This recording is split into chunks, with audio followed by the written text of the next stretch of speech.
আসসালামু আলাইকুম ছোট্ট সোনামণি, তোমাদের দেখাবো আজকে কিভাবে ফাঁকা ঘরের অঙ্ক করতে হয়। ফাঁকা ঘরের ছোট অঙ্ক।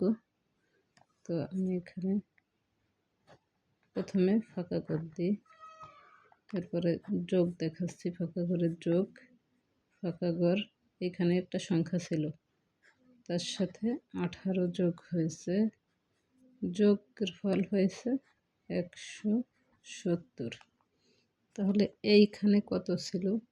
যে 170 হয়েছে। তো এই অঙ্কটা যদি আমরা বের করতে চাই, তাহলে আমাদের অবশ্যই এই সংখ্যাটার সাথে এই সংখ্যাটা বিয়োগ করে দেব। তাহলে আমরা এখানে আনি যে 170 বিয়োগ 18।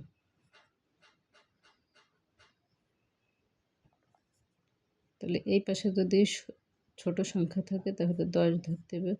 তো 10-এর থেকে 8 গেলে 8 থাকে 2, হাতের 1, 7-এতে 2 গেলে 8 থাকে 5, আর 1 যাচ্ছে না, 1 বসে যাবে।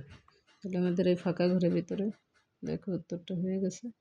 ফাঁকা ঘরের ভিতরে বসবে হচ্ছে 152।